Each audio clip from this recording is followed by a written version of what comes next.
presentation. I wanted to say hello to everyone and introduce myself. I'm Richard Burt.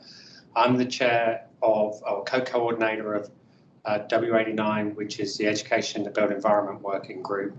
And these sessions, these 3 sessions that we're hosting today are joint sessions with the People in Construction Working Group as well. And we have 4 presentations today. Each presentation has a total of 15 minutes, and that would mean, hopefully 10-minute presentation with 5 minutes of questions at the end. But obviously, if you run over the 10 minutes, it'll be a short amount of time for questions.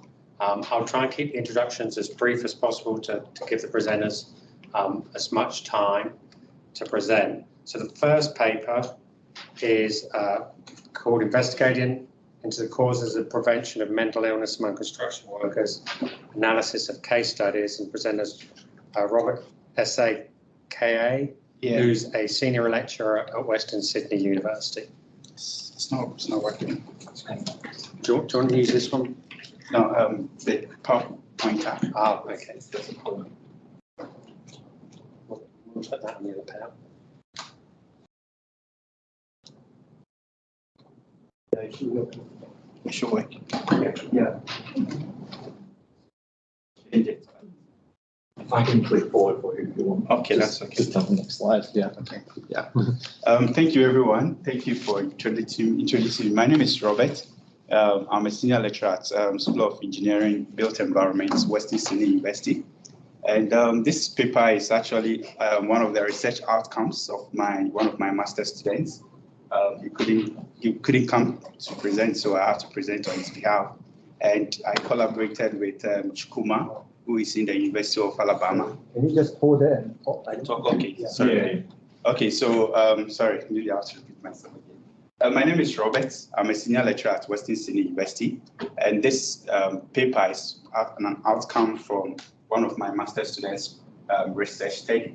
And so we looked at investigating into the causes and prevention of mental illness among construction workers, where we analyze different international case studies. Next slide, please. So generally, mental illness is a big problem in the construction industry, and it's something which is very key or critical because the construction industry, the nature of the work poses a lot of stress and unhealthy characteristics, which mostly affect the mental health of construction workers. And a study which was reported by the Construction News in 2018 indicated that about 24% of construction workforce were diagnosed of mental health in Australia. And in the same report, it was indicated that the cost of poor mental health in that year was around $10.9 billion. So that's very expensive. So it means that we need to really take this issue very serious in terms of improving the mental health of workers in construction industry. Next slide, please. Yeah, so most of the mental ill health, which are mostly found of the mental ill health, which you can find in, predominantly among construction workers, include anxiety. We also have depression. We have suicidal thoughts, which we also call suicide ideation. And these are the major ones that you can find among construction workers. And this mental health problem, mental ill health, brings problems which are associated with marital dissatisfaction, productivity loss. It can also lead to suicide. And it also has an associated huge medical cost, which can be a cost to the contractor or to the individuals themselves. So there is the need for us to continue to do research into the mental health conditions of construction workers. So at this background, this paper actually aims to analyze the causes and propose some prevention methods or some prevention strategies of mental ill health among construction workers using case studies. So next slide, please. So in terms of literature review, we did brief analysis of literature, and we found out that there are certain key things which has been reported, or some certain issues which has been reported as the key contributing factors to mental ill health. And one of them is project overload. We also have long working hours. It's something which affects the mental health of construction workers a lot.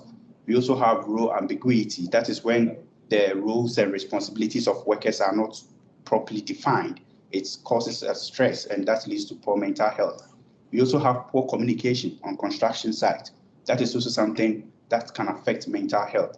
And in terms of building professionals, budget management, cost management, and time management as well can lead to stress, which can affect the mental health of professionals, especially project managers, and also managing stakeholders. It's something, especially in projects which are very large in scale. Managing these large stakeholders can actually put some stress on the project managers and can actually lead to poor mental health. So these are some of the major causes that in literature have reported, which are related to the cause of the poor mental health of professionals. Next slide, please. And some consequences or the effects can be put into three categories. One is the social implications of poor mental health. One of them is marital dissatisfaction, suicide, and also infertility, especially among the male. And we also have economical implications. As example is the medical cost, welfare benefits, and insurance premium, which has to be paid by contractors. This can also affect the economic, or can lead to economical implications. You also have the business implication as aspect of it, which is the productivity loss, turnover rate, and also company finance. So this business implication mostly relates to the organizations or the contractors' performance. Next slide, please. So in terms of the research methodology, like I mentioned, we adopted case studies, and we looked at two major case studies. We have the Hinkley Point C project in the UK, and we also looked at the Tokyo Olympic Stadium project in Japan. Actually, these cases were selected because they have really available information, because we are using secondary data. So we need to select projects that has available information. And also these are well-known projects, international projects in these countries. And so it was very good or suitable to use these projects as case studies to investigate into the causes and some of the prevention methods or prevention strategies that can be adopted. Next slide, please. Okay, so let me present on brief background or give you some background about these projects. So when we talk of the Hinkley Point C project in the UK, it's actually a nuclear power plant that was started in 2012, and it will be completed in 2022. And it has around 5,600 workers on site. So it's a very large scale mega project. And when you look at the Tokyo Olympic Stadium also, which was in Japan, it commenced in 2015 and it was completed in 2019. And on this project, on a daily basis, you have nearly around 1,000 workers working on the construction site. So it means that it's a very large scale project, which involves a lot of workers. So definitely there will be issues of mental health in that project. And that's why we selected these two projects, because they are well known and they are very high profile. Next slide, please. Okay, so in terms of the major causes of the mental ill health in these projects, when we take the Hinkley Point C project, which is the case A, we identified three major factors based on review of documentations as well as literature. The first one is the long working hours. Long working hours was actually reported in this project. There were situations whereby contractors can work for around 11 days with no break in between, and only 3 days off. So it actually affected the mental health of the construction workers, which even led to one of the contracted workers committing suicide. And in the suicide notes, actually the worker indicated that because of long working hours, it has put so much stress on him. And that's why he had to just give up. And another factor or cause is loneliness. So in the Hinkley Point C project, there was a constant change of employers. There are so many subcontractors which are brought on site. And all these subcontractors brought on site different workers. So it was difficult for the workers to gel with each other or be familiar with each other.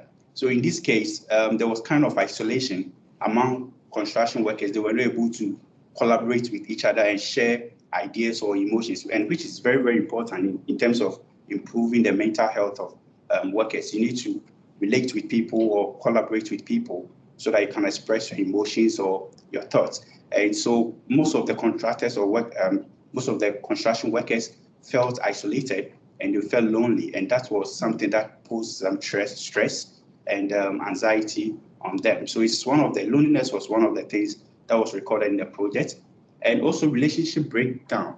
And now relationship breakdown here refers to the breakup in many of the contractors' relationship in terms of their marriage. Some even got divorced, and it was as a result of the long working hours. So they were not having time for their families, and so what they ended up doing was to get addicted to drinking and gambling, and so it really affected their marital status and also their relationship with their families. So these are the three major things that was identified in this project. Next slide, please. So in the Tokyo Olympic project, one of them, we also identified three. The first one was also long working hours. It's similar to the Case A project.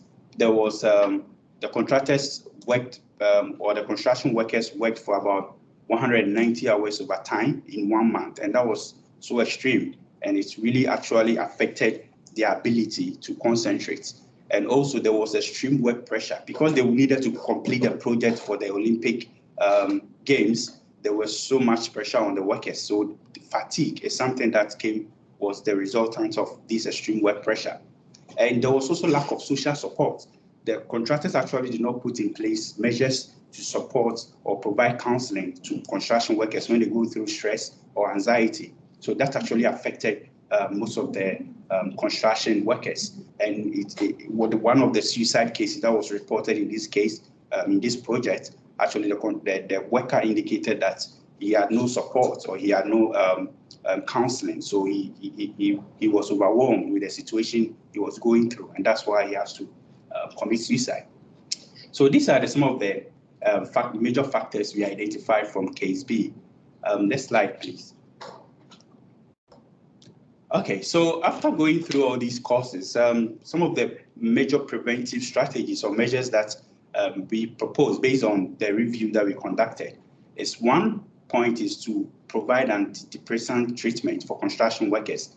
So this is whereby this type of treatment is more of psychological treatment, where it improves the mood of the construction workers and increases their quality of sleep, and also assists them in being able to concentrate and make safe decisions. So this is more of like provided by psychologists, and this is very important in improving the mental status of construction workers on site.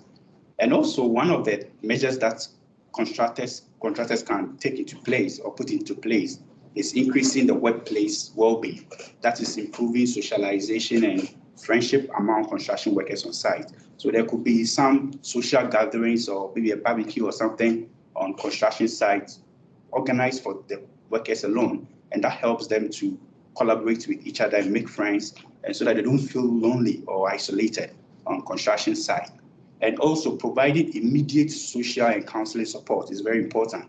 Most of the time, contractors think about their money, so they are always interested in what will help them to improve their cost and quality, but they don't provide counseling support system or services to workers, and that should be something that contractors should or construction companies should consider, so that they can provide immediate support or counseling services to construction workers when they go through various mental ill health.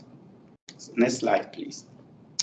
Okay, so in conclusion, what I want to say is that mental health is a very critical issue in construction, and research has to keep going on to look at what are the measures that we can adopt in order to improve the mental health of construction workers and project managers in general. As like we did from our review, the major causes of mental ill health would include the loneliness, extreme workplace pressure, lack of social support, long working hours, and relationship breakdown will be some of the major causes of the mental ill health. And it has so many consequences, which we've already mentioned. So I think this is the end of my presentation. Thank you. I hope I was able to. Thank you, Robert. Well, we started, I've got 3 minutes late, so we've got okay, a couple of minutes for questions for Robert. Are there any questions at all?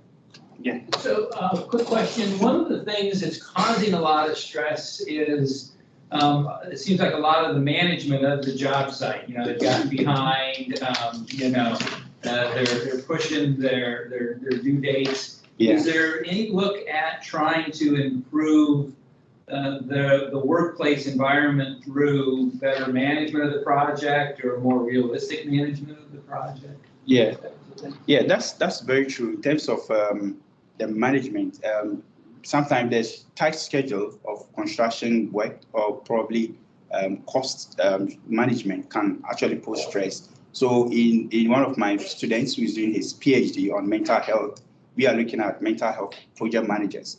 And in that case, we are looking at the organizational design, look at the project's your delivery from the start to the finish, how you can manage your activities so that you can eliminate too much pressure or tight schedule. So we've looked at different factors.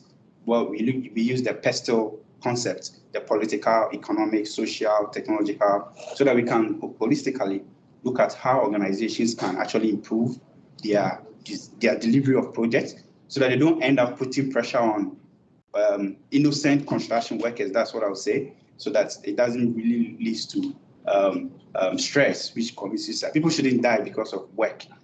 There should be support system for them. So in one of my PhD students who is doing a project, we are looking at how mental health we can improve it through organizational design and also through the delivery of construction projects, especially meeting time schedule. Yeah. Very good. Thank you. Yeah, thank you. On this point, Yeah. I think it would be worthwhile looking outside the construction industry.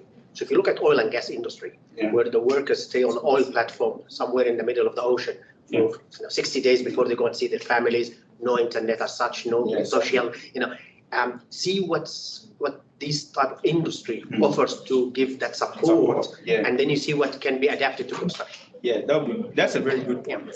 Yeah, but I think in that industry also there could be a lot of, like you said, because of that isolation thing can really affect them. So we look into that and compare their findings. That would be very important.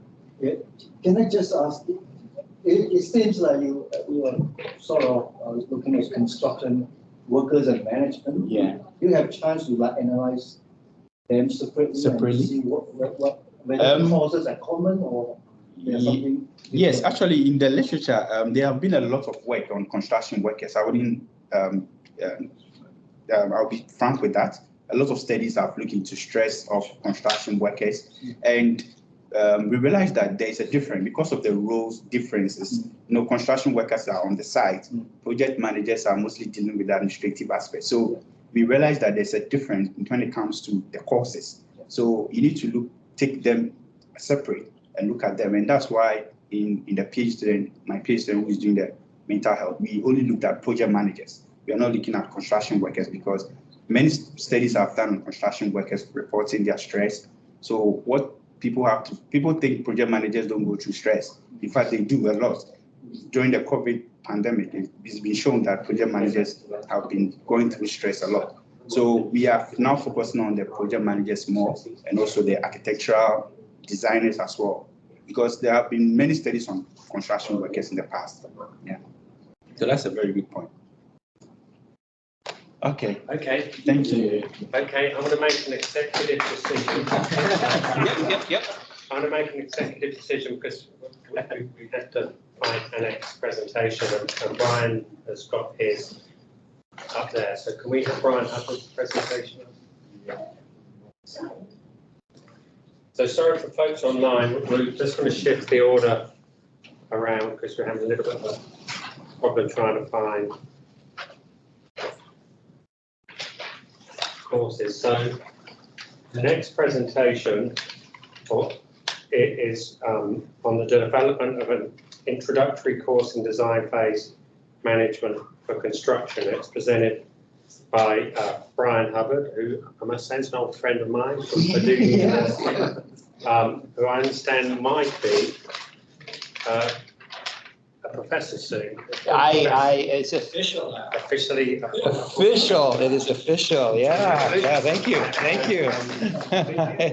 Purdue University in Indiana, in the United States. So again, Brian, we're starting at 11:21, so you have 15 minutes. Okay, sounds good. And do you have a clicker or we just do next slide? Yes. Okay, so first of all, as Richard noted, I'm Brian Hubbard from Purdue University, and I'm going to talk about a new course that we've started here at Purdue as part of a new curriculum. So I'm going to do a little bit of both, talk about the new curriculum and the new course. Next slide, please. So I want to acknowledge my co-author, first of all, Professor Luciana Debs. Professor Debs has been just outstanding in the development of this new curriculum, which we're going to call Design, Construction, and Integration. I'll talk a little bit about that, but she has been really the force behind all of this, and I'm fortunate to present some of this information today. So next slide. So a quick overview. What I'm going to talk about is our new curriculum, our new degree, Design and Construction Integration, and how this new course that we've developed that focuses on managing the design phase fits into this new curriculum. And then we're going to talk about some of the lessons learned from the course and some of the observations from the course. And finally, I'll finish up with some future research. Next slide, please. So first of all, really the reason for the development of the course and this new degree plan was that we're seeing so much of our project delivery move toward much more design build, CM at risk, CM as constructor, IPD. And there is a place there to really train new people to be professionals that really interact both with the design and the construction side. If we look at our traditional construction curriculums, a lot of them have a real history of being based in design bid build, where all of the plans were done at once and then essentially bid out.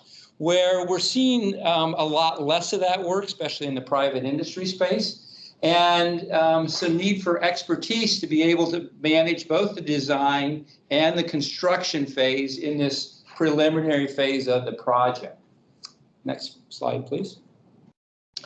And so we started working with industry, and we came up with a new degree that's called Design and Construction Integration. And in this new degree, we are training students essentially to be that manager of the design phase. And we really start with the basis of construction. So our students are really construction students first, and then we help them to better understand the design side. So how we have made this degree is about 70% of it is a construction-related degree, and then we have about 30% of it that is much more design-focused. We put them into design studios. We teach them about different ways that designers work with related to the built environment and technology. And then I teach this course that's risk and design management and how to manage that side of it. What's interesting in a degree, what they don't get then, or what we take out, is they get the on-site supervision, site planning side of a construction degree. So they're much more geared toward the pre-construction side and working with the design community. One of the things we have them do is studios. So they get actually put into a studio environment. They do a small house, and they have to do this for a client. And then we have them do a development where they each have a building, say a hotel or a little restaurant, where they have to develop what they're doing. And that is based much more on sustainability. So go ahead and go to the next slide. So we're not the only ones that are working in this space. Here's a few DCI type degrees that we've found at the University of Bath, University of Washington, and Northwestern University. We know there's a lot of curriculums that teach courses in this area. We think we're fairly unique that we offer, a sole undergraduate degree in this particular area. Next slide. So when I started looking at the course, and this is now focused on the course piece of this, is where they try to understand what this management of the design phase entails, I started looking for text, because it's always nice to have a text when you start a course, and I was struggled finding much for text, so I went out to the industry, and I said, okay, you are having to train constructors to be in this area. What are some of the resources you're using? And the thing that came up most often was this book, and it's free use out there. It's you can download it. It's Professional Guides to Managing the Design Phase. It was done by the Pankow Foundation. Charlie Pankow was big into design build, and his foundation supports a lot of design build work. I also use the Integrated Project Delivery book that's been developed there. And we also bring in a lot of lean practices. We not only teach them, but we have the students actually use them in the course. Next slide, please.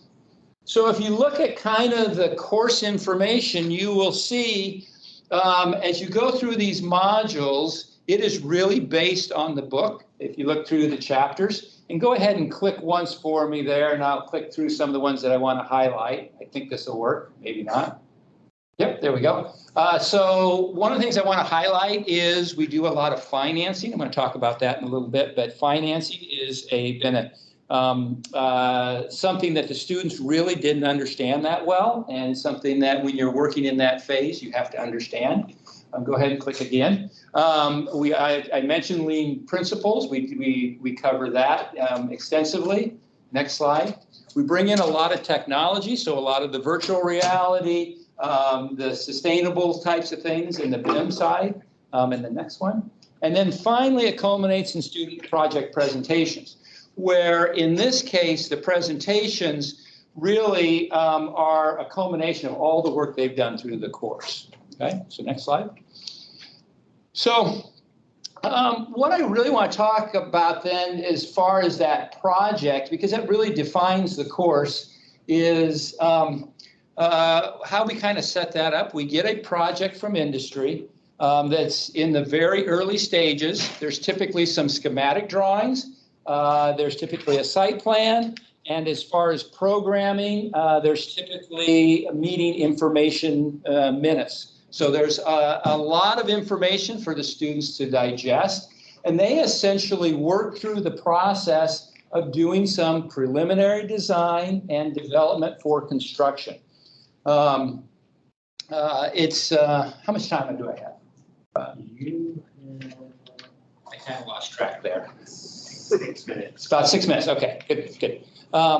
So one of the things that was interesting about this is students often don't get to really put themselves in the role of the designer and understand what they go through.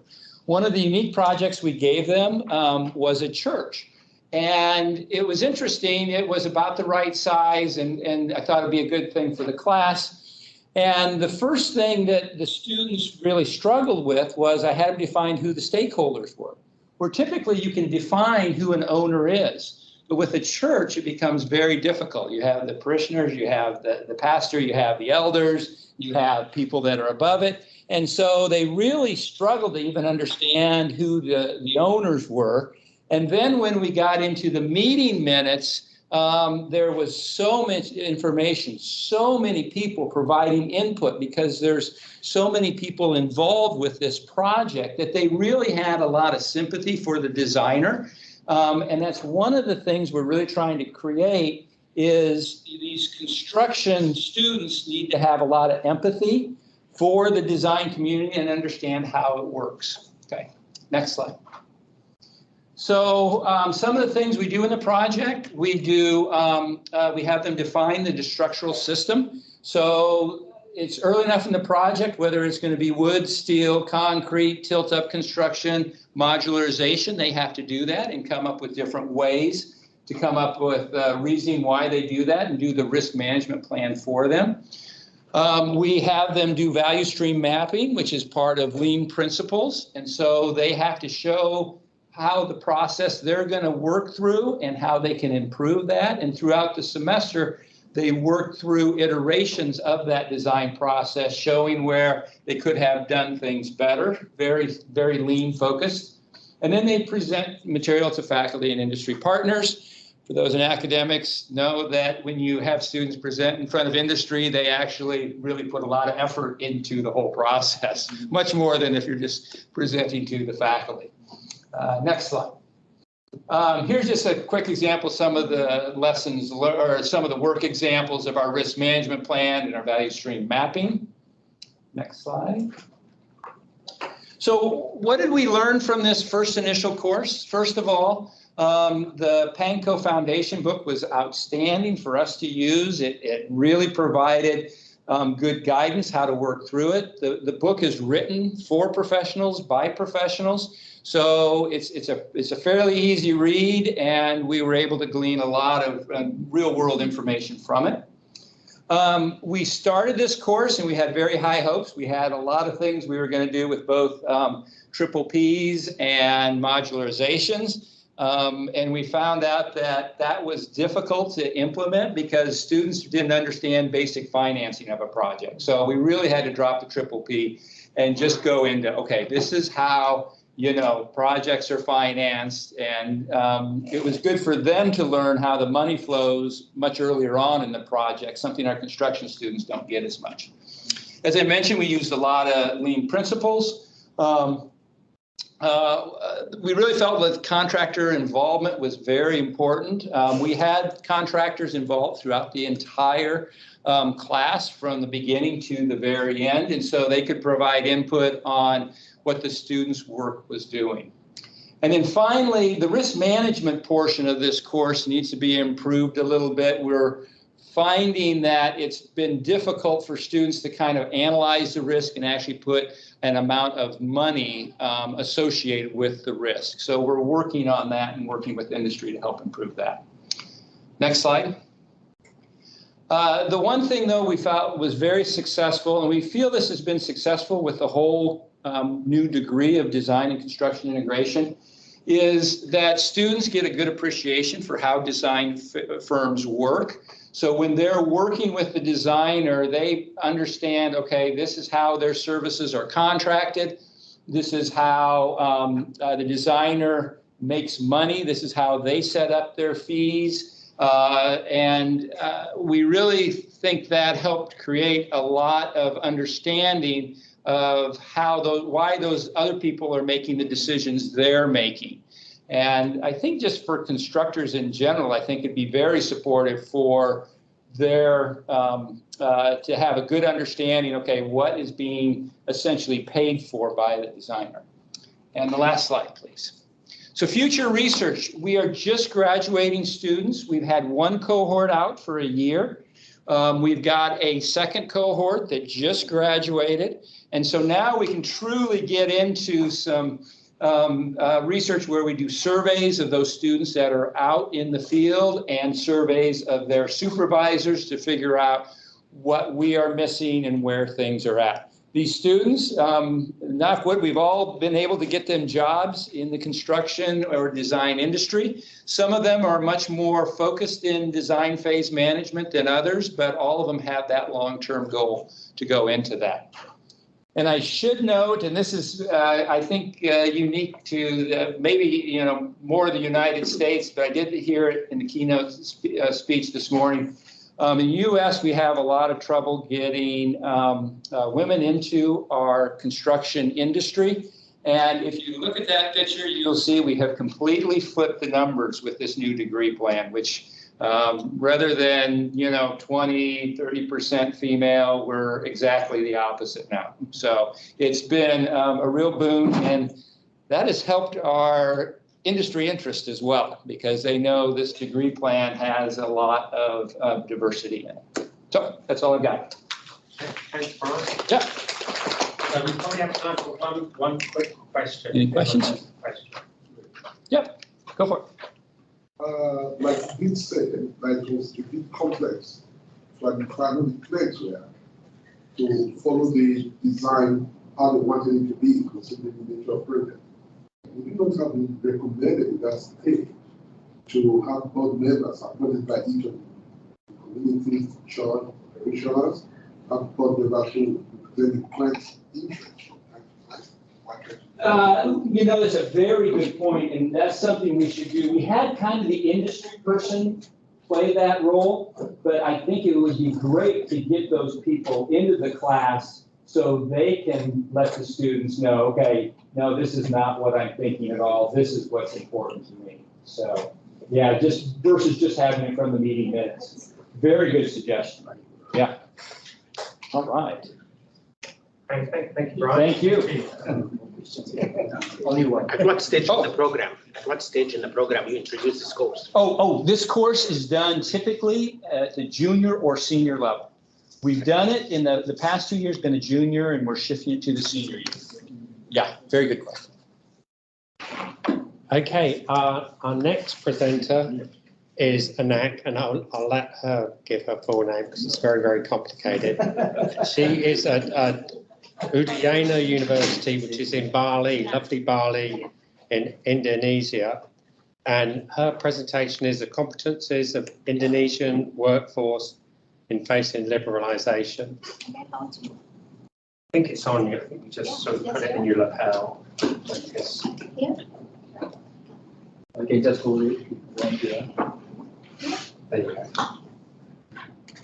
Okay.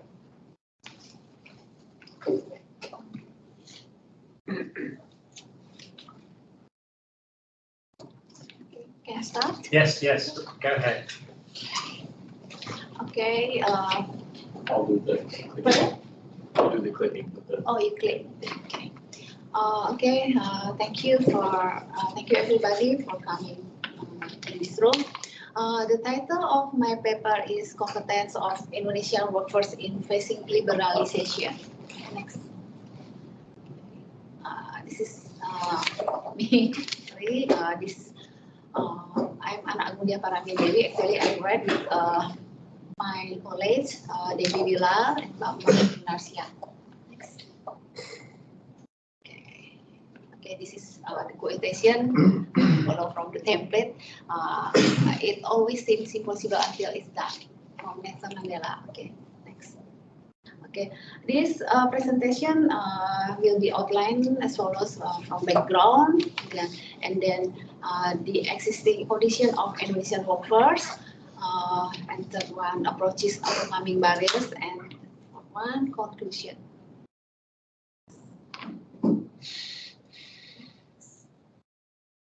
This is the background.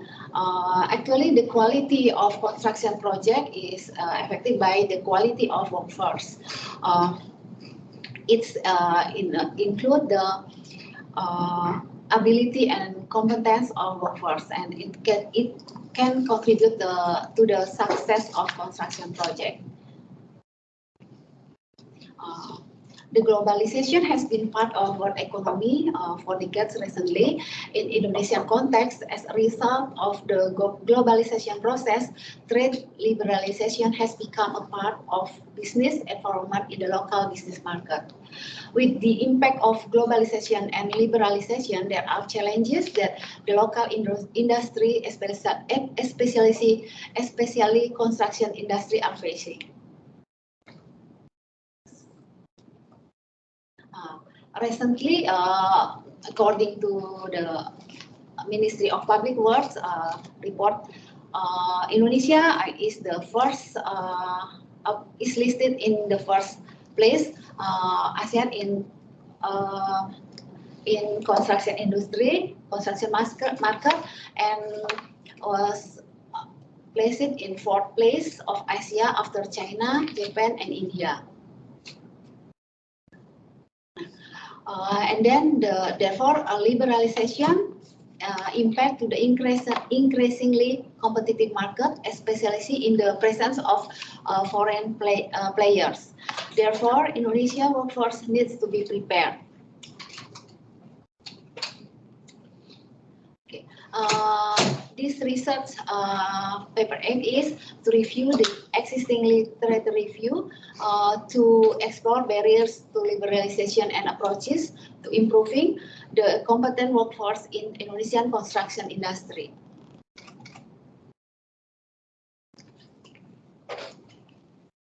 Okay, the start of the construction service liberalization era era could impact the expansion of the construction workforce from ASEAN countries to Indonesia. The use of foreign workers is certainly due to their higher competence in terms of skill, knowledge, and experience. Okay. Then the competence of workforce is becoming an issue. It is a main issue in Indonesian construction industry, especially uncertified construction workforce. This is the barriers of Indonesian construction workforce face. First one is resistant to follow the qualification procedure. Procedural requirements that an individual must meet to demonstrate that he or she has met the qualification requirements to provide a service. And the second one, resistant to follow the qualification requirement, which is substantive requirement related to the competence of an individual to provide a service which must be proven through examination, work experience requirements, or language requirements.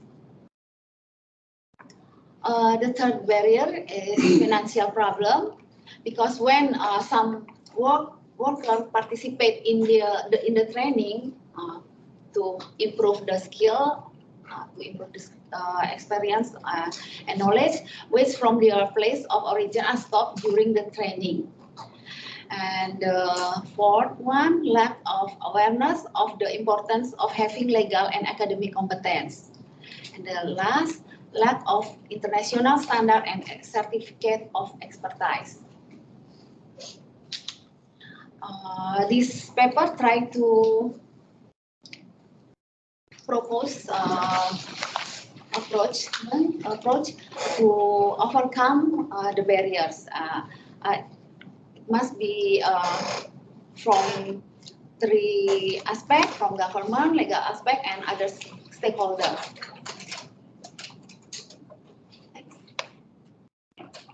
This is from government. Support and commitment from the government should be seen from realistic aspect. Legal and academic aspect to improve the ability and quality of the national construction workforce. And from other stakeholder, support from the private sector or other stakeholder who are involved in the construction sector, such as contractor, material suppliers, are also expected to play a large role and improve their competence. And what can be concluded from this paper? First, competence of construction workers must be demonstrated in legality and academically. And second one, construction worker must be competent and certified. Third one, improving the competence of construction workers can be done by conducting many trainings, such as giving affordable and accessible training and education in an English course to construction workforce. Fourth, apart from the government, the role of all stakeholders in the construction sector is very important. It is expected that this will increase the competence of construction workforce. And the last one, to stimulate the workforce to have competence, it is necessary to relook at existing legislation to provide more guidance on improving workforce competency and to develop an incentive system such as different income or getting remaining operating reserve if the contractor earns a higher profit due to very good workforce performance. That's all of my presentation. And it's very good you got us back on time. So we do have some time for questions.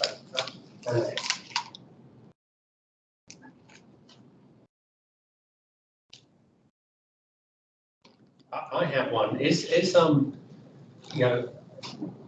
the craft training in Indonesia structured like it is in some other countries where there are certain levels of qualifications, or is it Is there anything like a government structure to the training for craft workers in Indonesia? There is? Yes. So, but does it coincide with any sort of, standards that there are in other countries? Yes, actually in Indonesia, many workers have skill, but they like resistant to follow the training, such as particularly they resistant to follow the procedure and requirements. So are you saying like they know how to do things, but they just don't have the paper to prove that they know? Is that what you're saying? So most of them is actually learned by doing, right? So the formal But no training. certificate. Yeah, There's a formality around Right. the skills that they have. Interesting. Because when they have certificate in skills, right, they tend to go overseas to get a better. Yes. Yeah, just go to Middle East, for example, and then when they come back, they don't want to go in the same level. They tend to become supervisors. So that's why we also use this. You're losing people, and there's the one you have is not right. That's helpful. Yeah, so then the reason now is that because the industry opens, at least to the ASEAN people, means we have, it's difficult for us to compete on that level. Yeah, with the pay and everything, right? The pay, and then also for the requirements when they kind of show the evidence. And then it's, But Richard, do we have Yeah, we have time. Few seconds. Trying to get the other. So just in line with what we just, the colleagues explained very nicely, actually. So, but if I'm hearing correctly, you are now considering opening your market for international labor it's already to open. come. Oh, it's already open. Because it's requirements, right? Oh, I see. So at least on the ASEAN level, Okay. not international, it's the ASEAN level. Got it. Then you That's why we have, we have to. You have to do it more.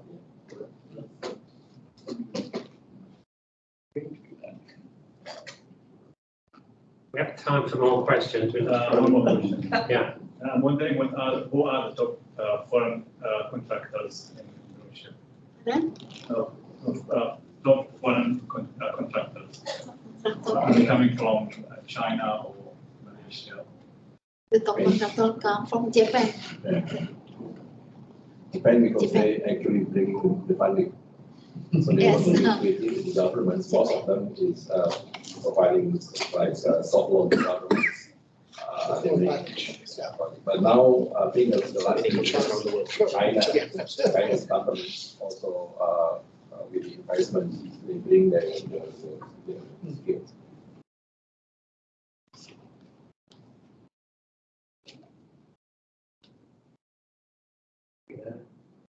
Okay, so we're ready for the last presenter this morning, who is Robert Essay-Kier, and he is the, and I probably pronounced that very badly. No, that's not Robert. That's all. Okay, so but you're going to present, yeah, sorry. Don't worry. Sorry, I'll but take it up, don't worry. he is the course director of the postgraduate diploma in MSc in Quantity Surveying at London South Bank University at the Elephant Castle in London. Sorry, could you let me down height more? I think, Are you the one who will help me? Yeah. Okay, thank you. Hey, just put that on your thing, so I should put this on. they can hear you online. Thank you, thank you. That's loud though. Good morning, everyone. I'm Bertion. I'm from London South Bank University in United Kingdom. An active member of the Adobe Research Center. Adobe is the integrated delivering of built environment. Like you know, we are about the largest built environment institution in UK.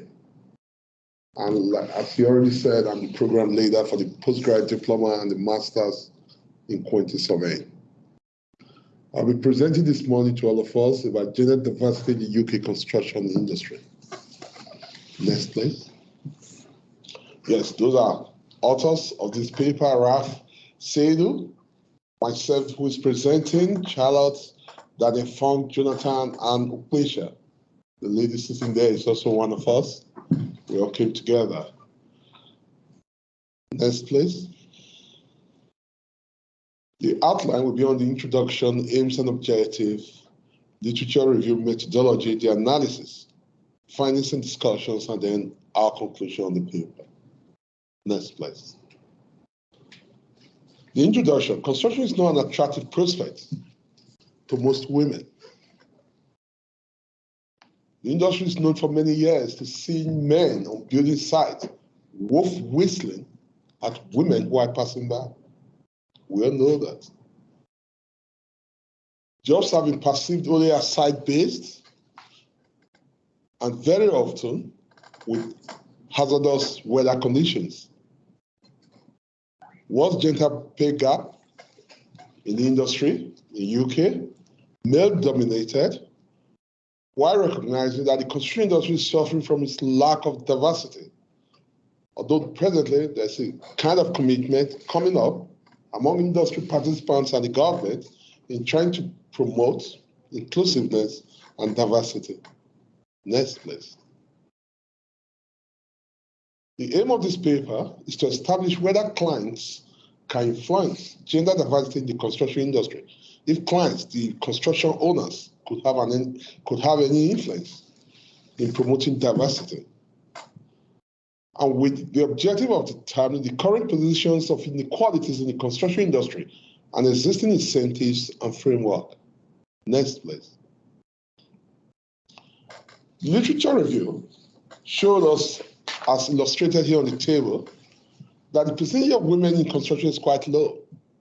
You can see, for example, in 1971, just 5.8, up to 2004, just 13%. 11%, and 2017, just about 5 years back, 13%. And those are the sources, those informations were derived from. The UK construction industry employs about 2.3 million people in general, with women being just only about 296,000 of that total number, at a ratio of 87 men to 13 women. I think it's quite poor. 12.8% of the workforce in the last quarter of 2016, representing 1.2% increase in 11 years. 11 years, just a 1.2% increase. Lessons learned from other industries. The construction industry is often compared to STEM, science, technology, and engineering, mathematics, and are recognized as male-dominated areas. WISE, which is Women in Science and Engineering, an organization that had supported women in STEM, is aiming for gender equality. Next, please.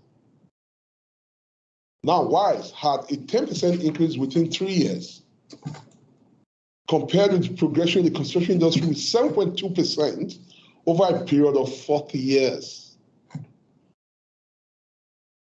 However, STEM did adopt most of this stuff in those boxes by educating leaders, give them accountability for change mindset by challenging bias and sexism, make flexible working a reality for all, which will be very useful for women because of the role they play in the society of bringing up young lads in the home and making them responsible for the society.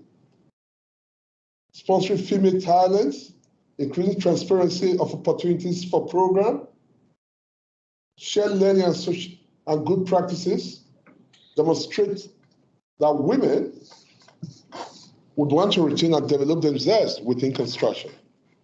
These are some of the basic 10-step points that were used by WISE to basically get a 10% increase within 3 years of trying to equate diversity within their industry. If we adopt that in construction, will it give us any headway? Why don't we give it a trial? Because the development of women in construction and other ethnic generally is a bit low. Next, please. From the literature review, the WISE report 2019 states make a difference.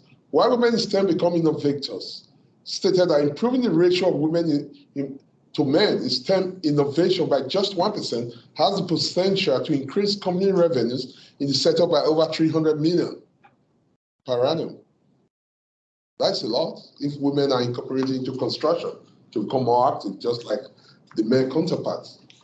McKinsey reports delivery on diversity correlated gender diversity and profit, and concur that the more women are brought into management roles within construction, companies who have experimented that have a very large amount of turnover and profit within the organization. The image used and the diversity of staff that appears on adverts and on company websites, once it has got that level of diversity elaborated on the imagery in adverts and the rest, it increases productivity and had shown a large level of turnover for such companies than companies that don't have women included within their workforce and at top management level. Focusing on education to promote careers to youths at young age, such as schemes run by Inspiring the Future, challenge gender stereotyping and encourage the children to consider careers within the construction industry. Next, please. This is the methodological approach that was adopted. It was an exploratory approach with data collected through existing literature and records of 20 major construction companies, followed by interviewing 6 people at top management level and clients of varying sizes to assess if clients can actually influence gender diversity in construction. From that illustration, name of companies were not used. They were basically coded as ROB1 up to the ROB6 of the 6 firms involved for reasons of confidentiality. But however, from here you see 3 women out of a total of 8 board members in the first company, and the dedicated section has 18 staff containing 13 women. 3 women out of a total of 8 board members. So 3, the other 5 are men. And dedicated section has 18 staff containing 13 women. ROB2 is another company with 2 women out of 8 board members. The figures keep going on and on. You hardly see companies where women maybe are 5 and the men are 3. Rather, it's always the other way around. Though literature had shown that companies where you have more women, the turnover are higher, but still it's not getting higher. Next, please. The analysis from this paper showed that companies where you have less than a woman, there's no woman at all on the board, or just one, the turnover are bound to be, of course, much lower than companies where you have more women on the board or more women participants within the construction industry. And if you take time, if you look at the PowerPoints in this presentation, it's a bit crowded. Why it was done that way is that a lot of us very often don't have enough time because of our volume of work to go into papers in detail. This is particularly done that way so that you have some time to just browse through it and to make a lot of meaning and sense out of the system, out of the paper itself. Please, next. The findings and discussions are most of the things I've spoken about. Though it appeared, among all the company participants that were interviewed, a lot of companies are very much interested in including women in their workforce, in making women board members. But a lot of them just don't know, haven't gotten the know-how of how to get this achieved. There are no programs down on how to put women in the construction industry. There are no form of encouragement. And generally, even to young stars, apart from women, just young lads, the construction sector is seen as a dirty job. It shouldn't be. There should be a better way to project the industry. And without the industry, the world does not strive. It is honestly the truth. Next, please. Findings and discussions continue. The difficulty came when trying to pinpoint how gender diversity can be improved and identifying already successful initiatives within other industry apart from construction. Although the feeling was that gender diversity needs to become an issue of business success and profitability rather than the right thing to do from the social aspect. Flexible working hours, as already discussed, could play a major role. Improving communications and use of language Instead of construction workers seeing women peeping on the window and wind blowing. Furthermore, two companies, the ROB5 and ROB6, represented concur that the industry needs female-focused training to introduce more women. National training program could be set up, potentially for apprenticeship, but specifically designed for women, with an encouragement from the government. Next, please. And in conclusion, from this paper and this study, the construction industry would benefit from a strategic body that regulates the industry and focusing mostly on diversity and inclusion of women in construction. The body should be responsible for creating benchmarks that clients, project coordinators, project managers, and construction companies could measure themselves against, and could also assist the industry with. There should be yardsticks, there should be points to measure ourselves against, those of us in construction, to know how we're doing and how we can get more women to participate in the industry. Serve as a body that helps to establish a strategic fund to pay for new initiatives and support national training programs, inclusive for women. Government setting standards of diversity for projects had widespread support, but there would obviously be need to be careful because of thinking about the regional nuance of these standards. Diversity can be encouraged through contractual requirements. That's at the start of projects while you're drafting contracts. There could be requirements being put in place that for this project, we are expecting participants, for example, in the contracting, among contracting staffs to be 40. Could you do your best to bring in 10 women? Just 1/4, 25%. Could we do that at contracting stage? Will it help? All these are areas I will employ everyone here to try and see if we can do to improve diversity in construction. Next, please. Thank you very much. It's me again, Petiong. Any questions? You're welcome, sir. Thank you for your presentation. You're talking about the role of clients, and you interviewed the clients. You didn't tell us anything about the distribution of those clients, whether they're public or private. That's true. Can you just elaborate on that? You are very correct. In the interview, construction firms were mostly focused on, and most of these construction firms, I wouldn't say they are private, they're rather public. Okay. Within the UK. And from that perspective, why public firms we actually put into perspective is that the researchers, my colleagues and myself, we felt it would be better to look at it from the government perspective. Yes. Because just trying to make women inclusive without government participation. So what I'm trying to highlight here, that there is a social agenda for the client that may not be shared by the private sector.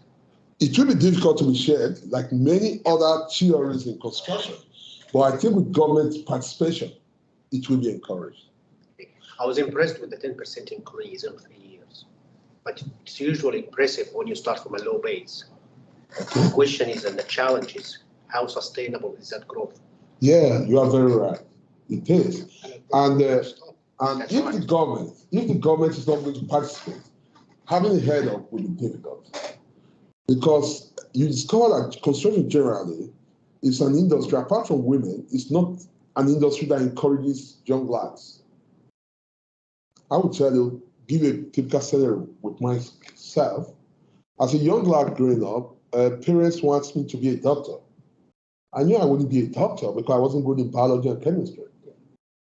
However, I knew I wanted to be a mechanical engineer somehow.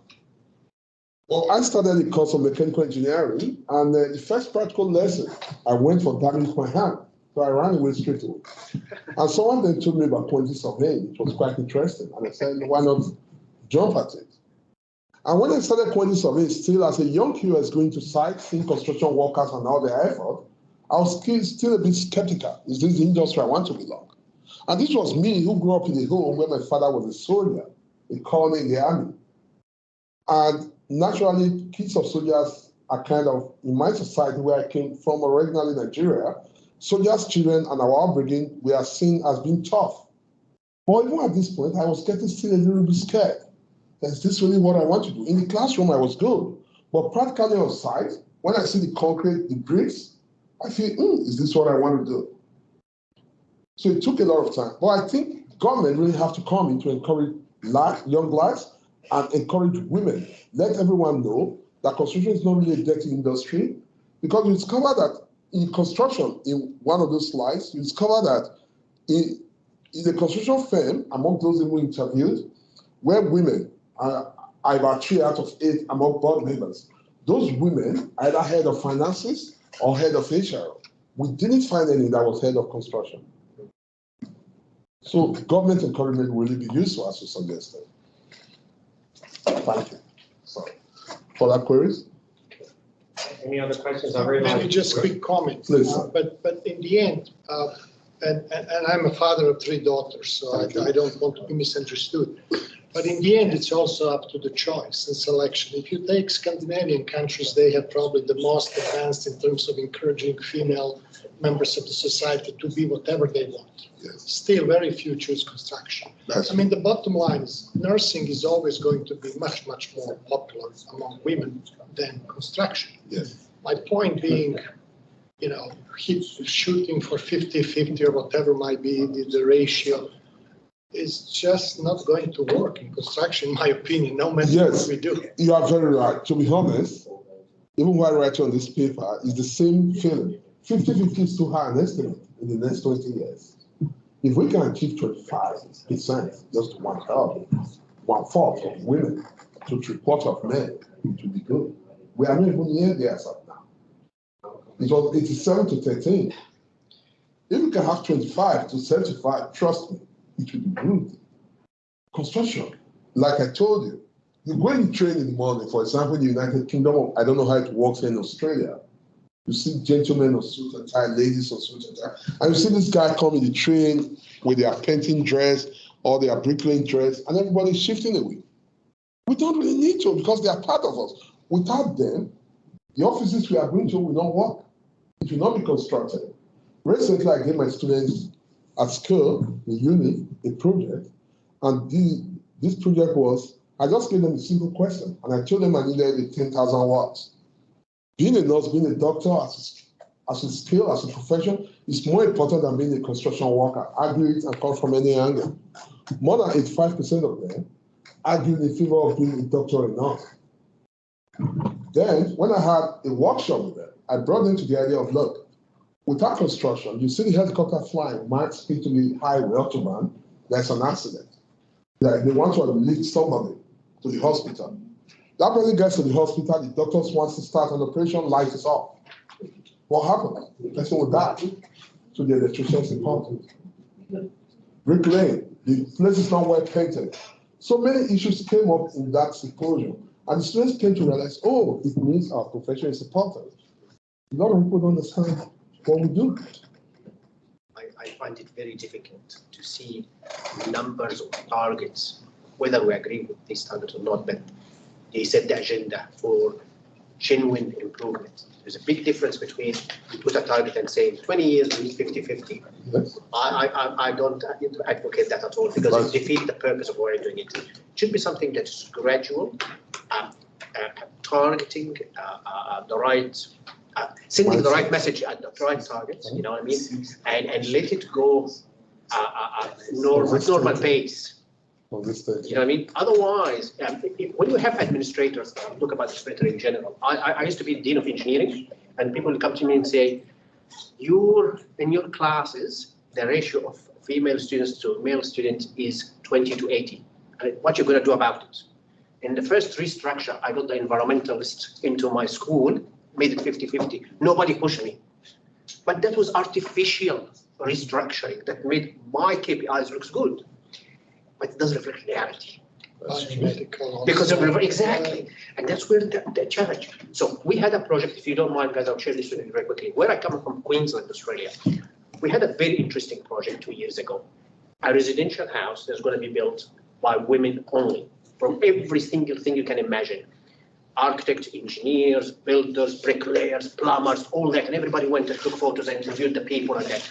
I was very interested to send my students 2 years later to these ladies and say, where are you now? Are you still working in the industry? Half of them said no. So this is the issue. Gender and diversity is a good thing, but sustaining that, keeping that momentum not to satisfy any artificial targets should be the way to go. And mathematically speaking, Yes. if you want to take 10% from nursing and put in construction, because the number is fixed, Yeah. are you improving nursing field and construction at the same time? Brilliant. And that's why I feel passionate about this, because there are some industry. Why is only construction? Go to primary education, they look after preschool kids. I don't see anybody jumping up and down in the society and saying, where is the male model or the men going to that industry? But only construction. The people want to see diversity. I have nothing against that. But I want to see it applied equally to represent the whole society, the modern society. We're going to have to break. We need to go lunch. The one thing I will say though, is that because I talk a lot to our industry stakeholders that are on our advisory council, they say that if they have diversity in their leadership, it makes them a better company. And I agree with you. There shouldn't be targets, but the industry will be improved by the more and more diverse it can be without it. Yes, that's the way. Really. So let's go and eat lunch because I know we've only got an hour. Thank you, everyone. Thanks, everyone. Where is your lunch, Richard? Do we go It's back to the same building? Yeah, we have to go back. That's why I said it's